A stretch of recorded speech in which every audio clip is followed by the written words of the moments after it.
Larry Magid, the CEO of Connect Safely, which is the U.S. host of Safer Internet Day. And I'm excited to be speaking with Catherine Teitelbaum, who I have to say is an old friend. She and I have been working in the internet safety field for practically the beginning of internet safety, going back, I think, to the 90s, if I'm not mistaken, Catherine. But you're now at Amazon, the principal for family trust at Amazon, which is a great place for you to be. And I have to say, we worked together on creating the Parent's Guide to Amazon Alexa, which is, of course, the smart assistant that works with Echoes and other smart devices. And you can get that at ConnectSafely.org/Alexa. But meantime, hi there, Catherine. Hi, Larry. It's so nice to be here with you today. It really is. So let's talk about Amazon Kids and Family, which is the main program that you're involved in. Sure. Amazon Kids and Family builds devices and services for families. We offer robust kids parental controls, hand-curated age-appropriate content through the Amazon Kids Plus subscription, and the devices are built from the ground up for kids with features that make families' lives easier. I was looking around for my own Amazon Kids tablet. I have one here somewhere, but I have to confess, even though we don't have kids in the house, we still use it. It's important to know that when you buy these devices, if your kids graduate, and they also are adult devices if you choose to use them in that format. But they, of course, come with all this great software. And I'm going to ask you a little bit about that, the parental You control. might still want the hard to break case, right? The kid-proof case. Well, it's also a Larry-proof case, so it works out well in my household too. But you know, you guys have a lot of content that you develop for kids. How do you make sure it's appropriate and safe? We launched it at Amazon Kids in 2012 to set new standards with parental controls and their involvement in screen time. And I think that's still critical and important. More than 10 million families have used Amazon Kids. We offer more than 20,000 books and movies, Audible books, Spanish language content designed all just for kids. And this content is curated by a team of experts on our Amazon Kids teams that's formed of former educators and parents, all to just ensure that it's age appropriate and interesting. Now, I didn't tell you I was going to ask this, so if you don't have the answers, we'll just rely on what I remember about it. But there are a lot of parental controls built into your products. So parents do have the ability, as I recall, and tell me if I'm getting this right, to control screen time, to monitor some of their kids' activities, and to choose what apps they can use or what books they can read. Elaborate, if you would, a little bit about the kinds of controls that are out there for parents. Sure. We have a parent dashboard, an Amazon parent dashboard, and it's a mobile optimized website that provides everything from daily activity reports, where parents can review the digital content that their kids are using in Amazon Kids, and to determine, like you said, how to manage their time limits and their education goals. We also uniquely have a learn first mode that gives parents the ability to prioritize educational content before the kids access entertainment content. And I also, as I recall, and I can't remember whether it's an app or device or an app on a device, but you have an app that essentially reads to kids and helps parents kind of get their kids involved with reading in a kind of a friendly, helpful way. Can you tell us a little bit about that? Yeah, among the many ways you can read with Amazon, from books and on your device and on your Kindle, we have recently launched Reading Sidekick, which is gives Alexa the ability to read with a child, making reading fun. They can take turns reading books, and it's all audio, and a parent can enable that. And as I recall from our conversations about this, because we talked about this, you encourage parents to do this with your children, not just hand their children a device and say, okay, it'll read to you, but really as part of the parent-child interaction, because it's so important for parents to read to a child and be with a child while they're learning and reading and listening and viewing. Yes. I mean, I imagine this as when I had a younger child, I would have loved to have had an Alexa in the kitchen while I was cooking, Alexa reading, my child reading, and me participating. And this really is an extension of how we've thought about our technology in children's lives and in families' lives from the get-go. Our dashboard, our Amazon Kids parent dashboard, includes hundreds of discussion cards that are kind of like a, a start to a family book club approach. It has summaries and sample questions based on our books and our videos and our educational apps that kids can access through Amazon Kids.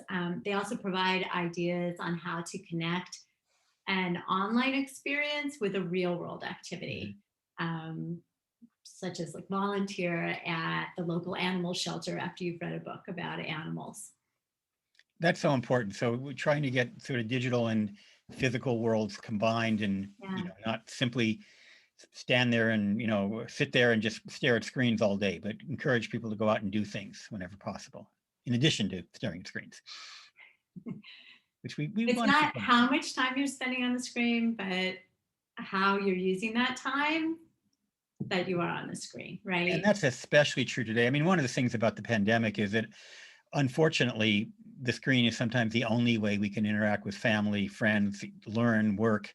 There's so many things that we're having to do, and this notion of screen time, which has Yeah. always been a little bit of an arbitrary thing that we've kind of said, yeah, should be looking at quality time rather than just amount of time. But that whole notion is a little bit out the window these days, given our reliance on screens. Yeah.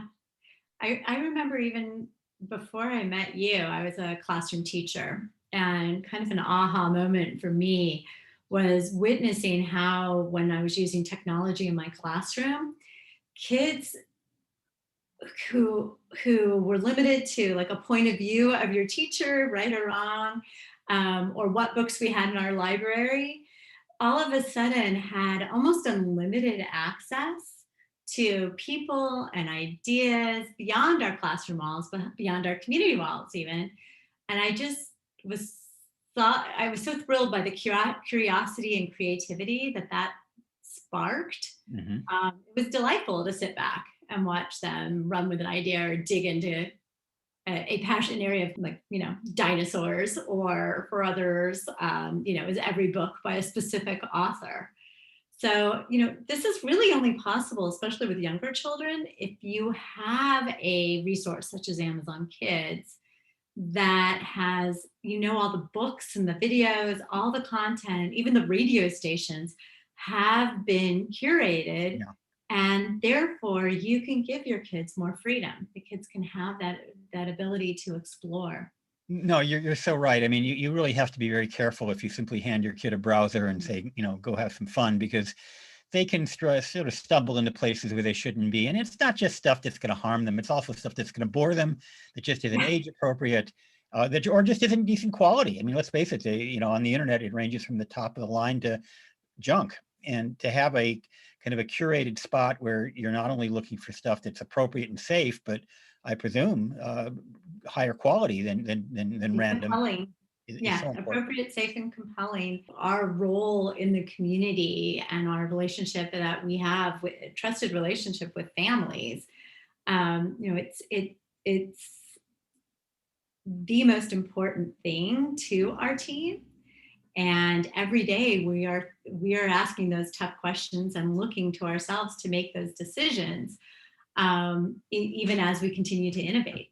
So I know, as somebody who's been involved in this internet safety field almost as long as I have, I think I hold the record in the United States, so maybe not quite, but you've been around almost as long in this field.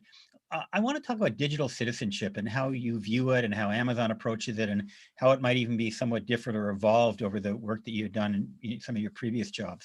I see digital citizenship as taking a community. And as a company, we are a resource and we are a member of that community. But for children, community starts with your family.